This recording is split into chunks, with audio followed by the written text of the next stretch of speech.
Are you ready to think big and act bold? Then you are in the right place. This is Innovative Entrepreneurs, a podcast that will bring you the stories, insights, and tips from some of the most successful and innovative entrepreneurs in the world. I am your host, Erica Bailey, and I am here to help you start, scale, and sustain your own entrepreneurial journey. Let's get started. Today, our guest is Cecilia Dahl. She is a keynote speaker, a workshop facilitator, and author who specializes in virtual team leadership. I am excited to get into this. Cecilia has over 30 years of experience in remote work, from being a buyer for a global tour operator to co-funding a $100 million travel company to launching an analytics service for the travel industry. And she did all of this while living and working from her sailboat. Now, how awesome is that? Cecilia helps leaders unlock the full potential of their virtual and hybrid teams. She teaches them how to improve productivity, performance, communication, trust, and culture. She also encourages them to a productivity anywhere mindset that allows people to thrive in today's economy, working remotely. Cecilia wrote Unlocking the Secrets of Remote Leadership and has also co-authored an international best-selling anthology called The Great Leadership Awakening. This book features a total of 20 successful and soulful women in business. What a way to just make an impact. Cecilia, thank you for being here today. Thank you, Erica. The pleasure is all mine. Oh, I'm the one that's lucky. So, how did you do this on a sailboat? When I started Smart Destinations, which was back in 2002, living on a sailboat at that time wasn't really an option for me because I had very little money. I had just left my job. I was borrowing my dad's sailboat. It was at a dock in Boston Harbor. And that was how I had to live because I had a startup and we didn't have any money coming in. Everything we owned had to be sold and invested into the business. So you just kind of make do. And at that time, there were no iPhones. There was no Zoom. There wasn't any of that. So you do what you have to do when you're an entrepreneur. Anybody who's watching this knows you just do what you have to do. And sometimes it's hard, and it was hard. And my whole career hasn't been on a sailboat. I've been off and on from time to time, so I've been on land. I've been on the boat. My last business, Travalytic, that you mentioned, has been partially while cruising, actually in the Bahamas. So now with all the technology that's available, you can really work from anywhere. And I'm used to working from anywhere because in my early career, I was, as you mentioned, a buyer, and I was on the road all the time. So being out and about and moving and working remotely and being productive, that's in my DNA. And I just make it happen. I love this stuff because it piques my interest. And my master's degree was in organizational behavior. So understanding how healthy people make healthy workplaces and businesses thrive, but it circles back to the businesses actually have to invest in making their employees healthy. This whole virtual aspect to it, I'm very excited to hear more about this. So the whole on the boat thing really wasn't like this romantic touring and then going through Italy while I'm writing my book. Like this was you as a startup business owner finding a way to make it happen. You were busting your tail no matter what. And that is awesome. Were you like by yourself in this? I was by myself on the boat. I had a business partner who I was starting the company with, and we brought in 2 other founding partners. So in the beginning, it was the 4 of us putting our heads together and just working really hard for, I guess it was a year. We invented a ticketing system. We had to get patents and we had to get launched and we had to test and stuff like that. So there was a lot of work going on. And when you're doing that kind of work, and I know, this podcast is specifically for entrepreneurs, and that feeling of you just can't do anything else. So it didn't matter to me where I was putting my head at night, if it was on a sailboat or on a bed or wherever, because I barely slept. I had to get up every morning and just dive in. And it was a while actually before we were able to hire people. So it was me remote. And I had been working remote in my career prior to that, but it was me remotely. And then eventually, as we grew the business, and it did grow to be 100 million, we were able to hire people before that. Oh, good. That's a good thing. Thankfully. Yeah. But you're so right. It is part of the balance. And honestly, if I had to worry about somewhere else to put my head, then, that would have been distracting from my work. So part of me taking care of myself at the time was just saying, hey, I'm just going to stay here. That is inspirational. It's like J.K. Rowling can write books like on a train, and struggling. Like anybody can do anything. It's about mindset. It's about relentless conviction. I think that's the words I'm trying to say that work together. And just going after something. I mean, to be honest with you, my husband and I had the same thing. I graduated with my master's degree. We're home with the kids, working from home. I mean, we were virtual before it was cool, but we had all the tools and the computers and the iPads and you know what I mean? So it's so much different now. First, probably 2 to 5 years, we struggled. Like paycheck to paycheck, which is literally the only thing that comes into the business. And it was like terrifying because we were so uncomfortable, but we were learning you have to be uncomfortable to be comfortable. And so we just kept going. Our why, which I'm going to ask you about in just a minute, our why was we wanted to be there for the kids. We wanted to be at every doctor's appointment, every dentist appointment, every football game, and anything. We wanted to be there. So that is our why, is we didn't want to take away from our family. So I just think you're an amazing person and that you really show, just like, in my story, that the underdogs, they can, grow and make $100 million company. Well, it's not easy. You have to put the work in. It doesn't just happen. But I will tell you this, you're 100% right. When an entrepreneur gets into that mode, I am going to make this happen. And you just drive and you drive and you drive. It's unbelievable what can happen. And I look back at my team at Smart Destinations, and this is a couple of businesses ago now, but I look back at it and I think of the challenges that we overcame as a team. I'm not sure how we did it. And I think the only way we did it was just driving a positive outlook, complete winner's mindset. We can do this, working together and just overcoming these incredible hurdles. And when you put your mind to it and you get the drive and the fire that entrepreneurs have, literally anything can happen. I mean, look at the stuff that's happening now with inventions and things we would never even been able to have considered could be done. It's happening now because somebody's got that fire. I mean, we knew AI was going to happen because we all watched the movies back in the day, Terminator. We knew it was going to happen, just in a totally different way. Oh, unbelievable. So, we've just been talking, but why don't you tell our guests what you actually do? I've always worked remotely, and I've been through a lot of challenges with remote work, from before the iPhone, before the Zooms, before all of this, before we had Starlink, which is how I can now work from the Bahamas, or people can work from anywhere. All of that kind of came before for me. And there are difficulties there. Leading remote teams is a very different animal than leading a team in an office. And yet remote leadership is not new. What is new are the number of roles that are now considered compatible with remote work. And so what happened is all these leaders who were used to leading people in co-located spaces are now faced with either remote or hybrid situations.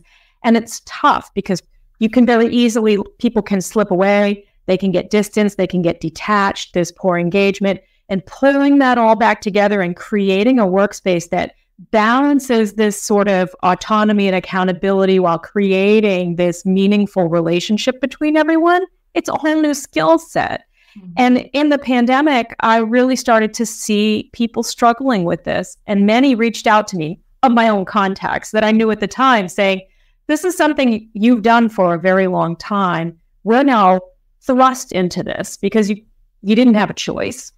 Go home and work from home because there's a pandemic. There was no time for planning or training or thinking about it. It was just, boom, you're remote. And I see the struggle. I see people struggling with it. And I had walked down that road.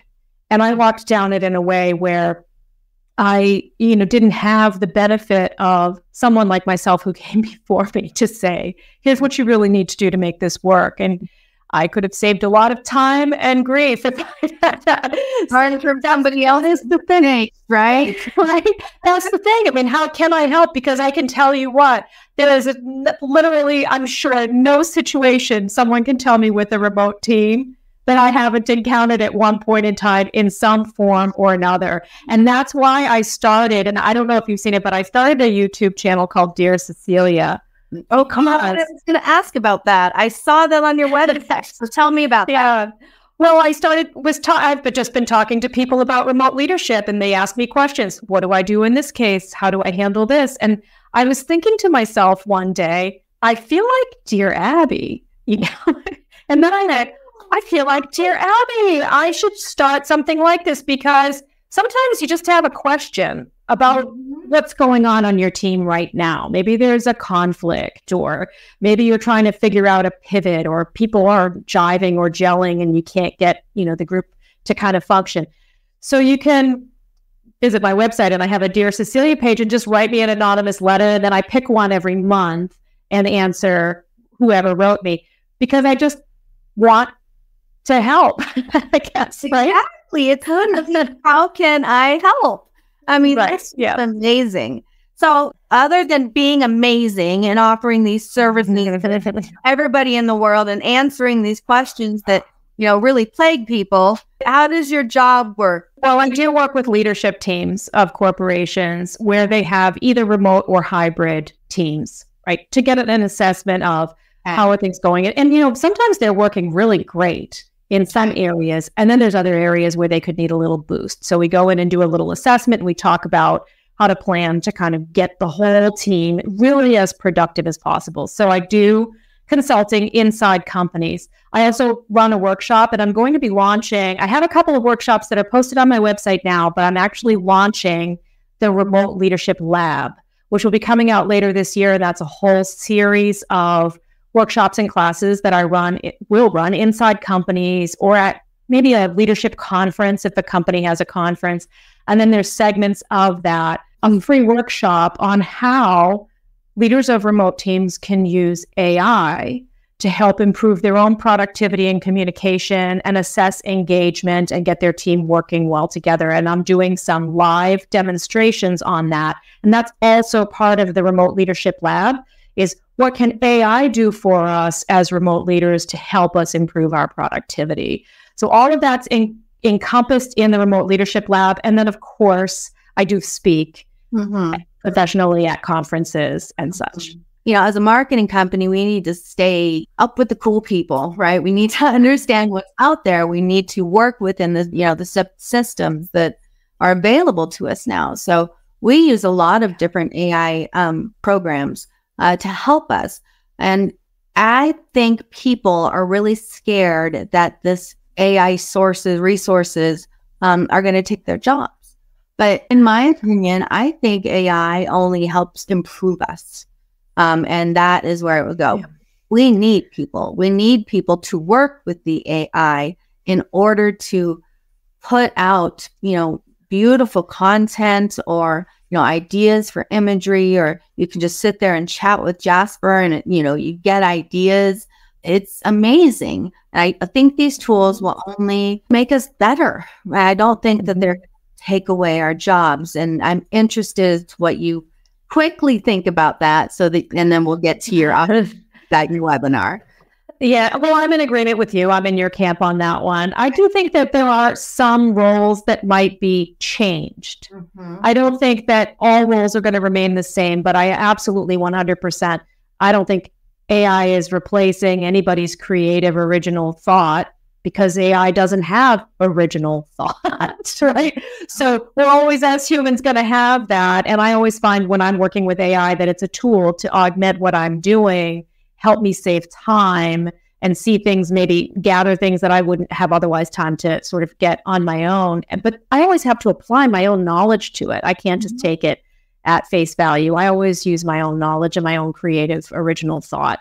But I think it's amazing. And there's some amazing things that leaders can do to help them save time and be more productive. So I'm looking forward to that workshop. I'll definitely share the invite with you. Yes, please do. So if they go to ceciliadahl.com/workshops, will it be on there so people can register? I don't it's not there today, but I'll post it up there because the registration, it's already open up. It's already taking registration. So I will post it there. For sure. Absolutely. Yeah, I'm excited to share this with everybody because I think this is beautiful. And I know some great people who love learning. So, if we can give them the opportunity to learn something new, I am so excited. Thank you. Again, I feel so good about you being here. Okay. So if I'm thinking about going to a hybrid team, what would you look for or what would you suggest to the companies? Everything is depending on the circumstance, right? And sometimes you have part of the company is not remote and part of it is. And some departments might be hybrid where maybe they're 3 days at home and 2 days in. Some people might be fully remote. I think any company that's assessing that kind of situation really should consider the benefits to them of accessing a hybrid team are really to be able to get some of the top talent, because top talent today is demanding that, right? So to stay competitive in the workplace, companies really should be considering it. And I know that a lot of companies have been pulling back on it, but the reality is, and I love this phrase, you cannot put the genie back in the bottle. The genie is out of the bottle. People can get jobs anywhere now. And you can get access as a business to anyone, anywhere. And then as talent, you don't have to go through the whole relocation if you're willing to do it. If you're going to take that move as a business, it's really important for leadership to understand that that can't just happen by you telling your leadership team, you're going to have some new people and they're going to be remote. Have fun. It doesn't work that way, right? Yeah. You have to put the tools in place so that people can communicate and collaborate and that they can build their trust. And you have to give those leaders training to understand how to build a community and develop a scenario where everybody on that team feels like they have a home on that team and they're not just, and their essence on that team isn't just their individual role. That means really getting people to engage with each other at a personal level and bringing them into the overall picture and making sure they stay connected with it.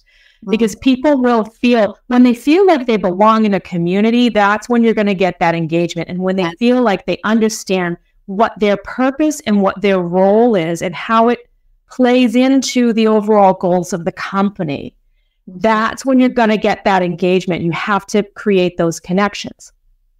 If you consider a co-located workspace where you have people buzzing around the office and they're chatting at the water cooler, or maybe they're riding the elevator together or they see each other in the lobby, those little interactions create bonds that make people feel like they belong. They have a community, they have people. So you have to plan time and get your leaders to know that it does take that. You have to make space for that. You can't just plow through the day. You have to plan time to create those types of micro interactions and get people to know each other when they're remote. And a lot of companies just do kind of the old thing. Oh, we're going remote and here's your team. And they don't consider the thoughtful planning and the strategy that has to go in place. Wow. You're so cool. Yeah, just the fact you really are helping, like that is your entire mission. It's your entire goal is you are helping make sure that people are happy. it's just, well, yeah. So what inspired you to actually start your own business and become a remote leader? Like, what was your why? I started my own business back in 2002, I think it was, with Smart Destinations. And at that time, like I said, it was just, it was, I had to be an entrepreneur. There was no choice for me. I knew my whole life I had to be an entrepreneur. I just didn't know what to do. And I think some of us are just kind of born that way. I'm probably speaking to many people just like that right now, where you just know I have to work for myself. I have to do it. I have to be free and prove myself and prove that I can. Becoming a remote leader again, I think because of my background being on the road all the time, it just seemed natural to me. And when I started my company, Smart Destinations, and I knew when we finally had the money to hire people, which took a while, as it does with businesses, and we raised 3 rounds of venture capital through the course of the business. And so you get money and you have to hire the people who are going to be the best contributors to mitigate the risk. That means you have to hire the best people you can hire. Mm-hmm. And at the time, for me, allowing people to work remotely, or some key people to work remotely, was how I got that talent. And I would honestly say to them, if you want to be on a beach in Tahiti, I don't care. Just get your job done. Yeah. Just do what you need to do and be effective at it. If you want to, whatever you want to do, if you want to work at night so you can be with your kids during the day, that's fine too. I don't care. You just need to be able to get your job done, because the deal we have is that I'm paying you to deliver work product. I'm not paying you to sit down for 8 or 9 hours a day. I don't care where you sit, just deliver what I need. And that worked really well. And we did have some key people that were remote at the time. Now, in 2008, when the recession hit, and we did have some remote offices at that time with operational staff who I didn't hire to be remote, but we had to close those offices because of the recession, and we had to trim back.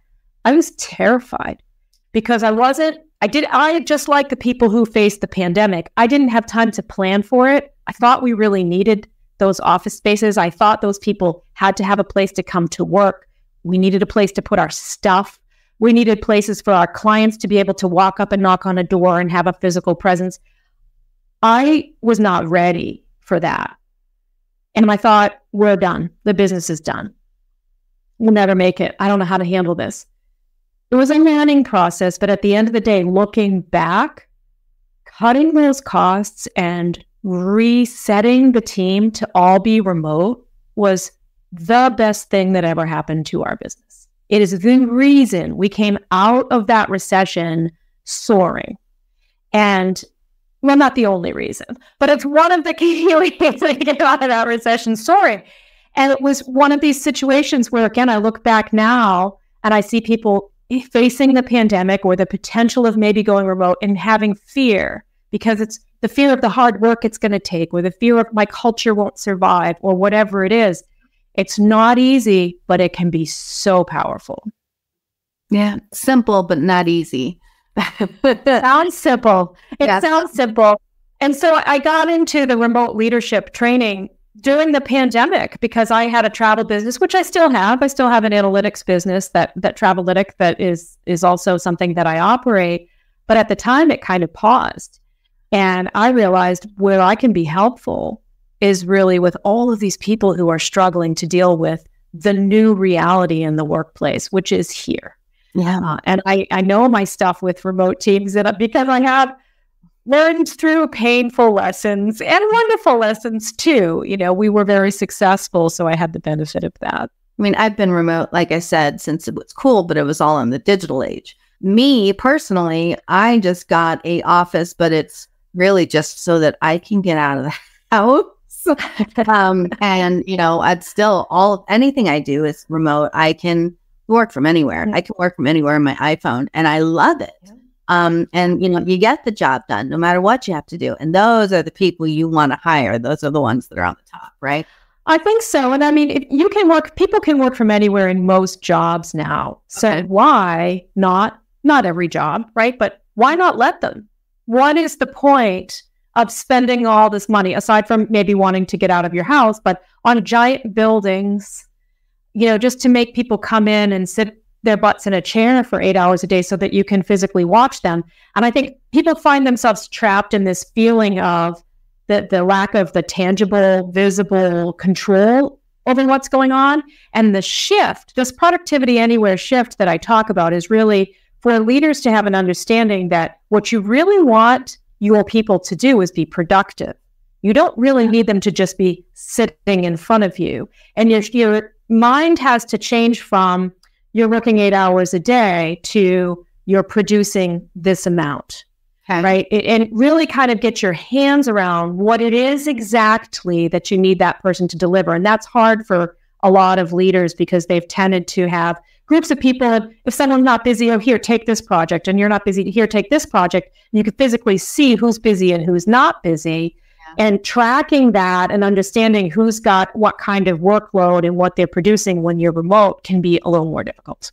Yes, exactly. I mean, I am on track with everything that you're saying. Everybody needs to listen to this because she makes sense. Talk to me. Travel analytics? Am I racing? Yeah.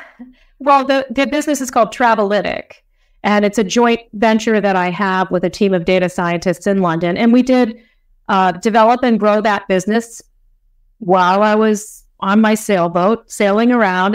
And I partnered up with a company that's in London, and we do market analytics and price tracking and revenue management optimization and forecasting for tour operators. And that really was the core business that I was working on before the pandemic. And then during the pandemic, of course, travel ended.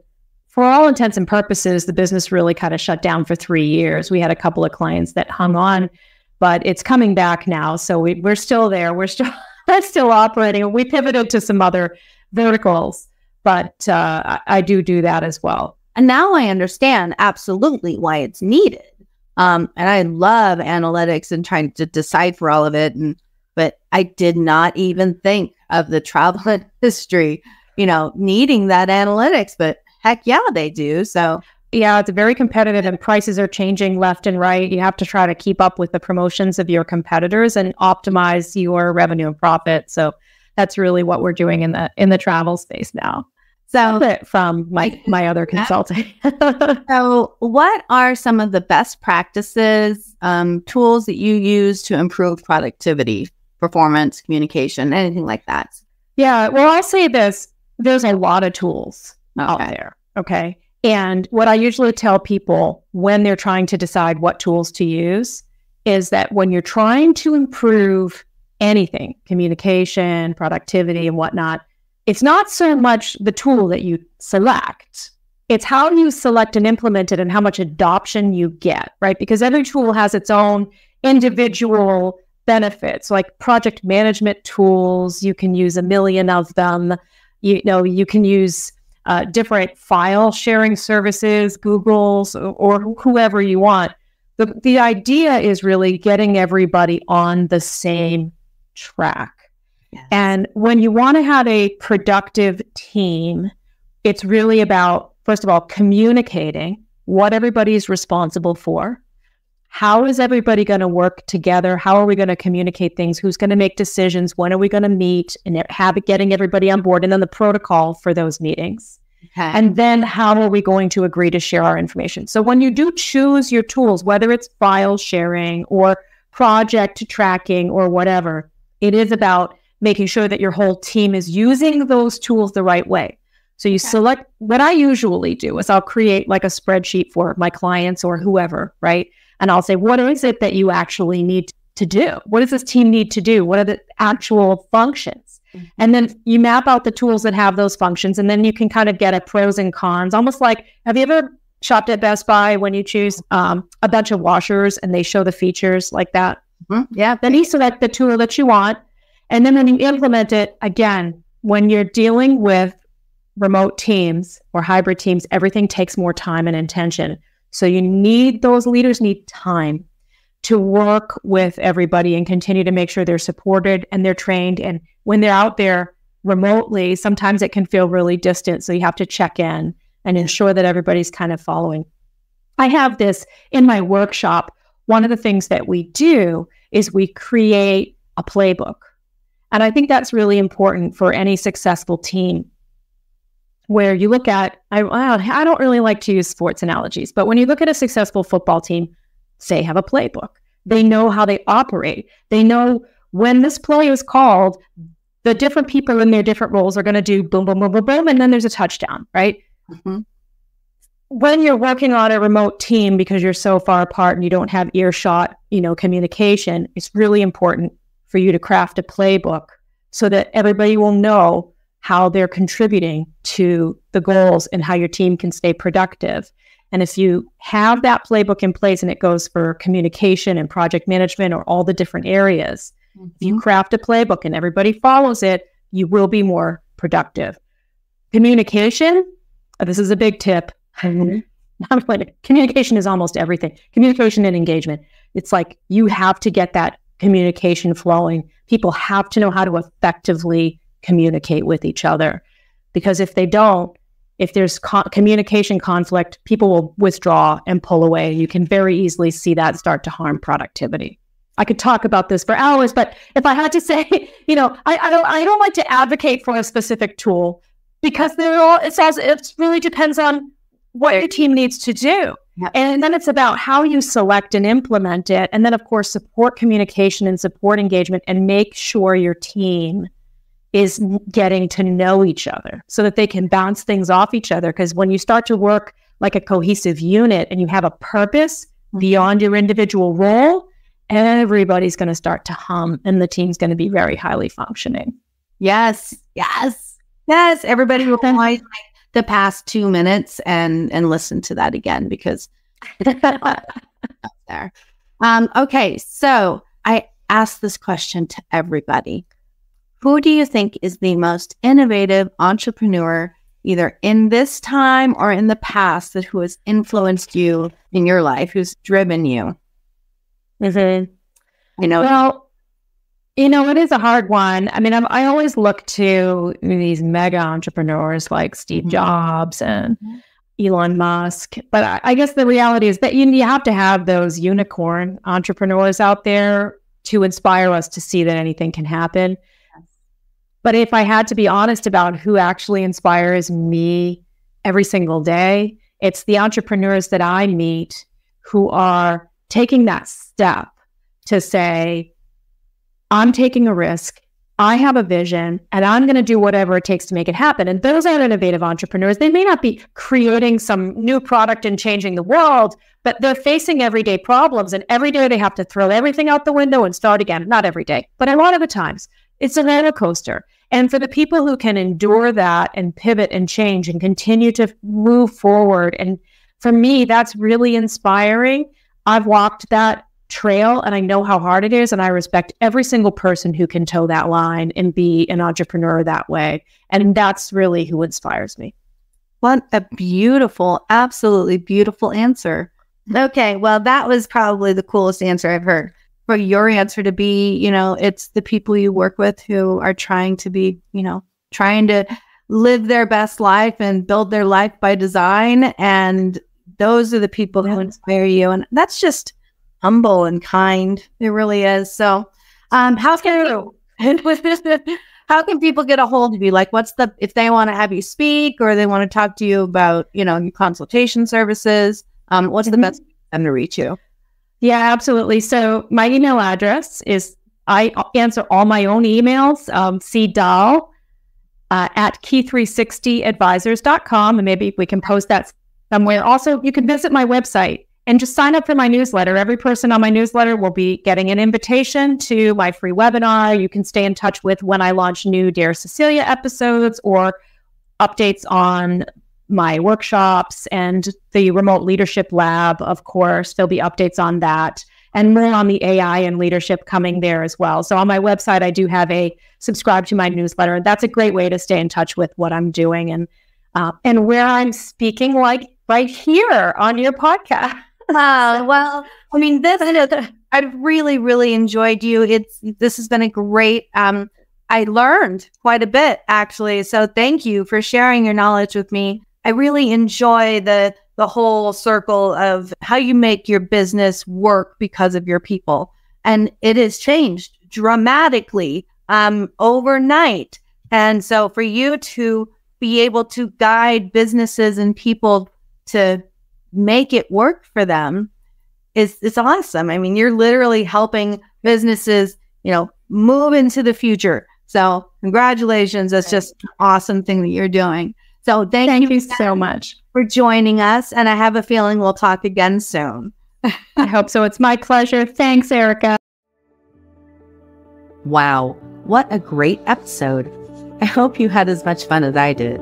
If you want more of this goodness, make sure you subscribe so that you get notifications for future podcasts. And if you found value from this, please share it with others. You can visit our website at cwgdigital.com This is Erica Bailey. I am your host, and I will see you next time.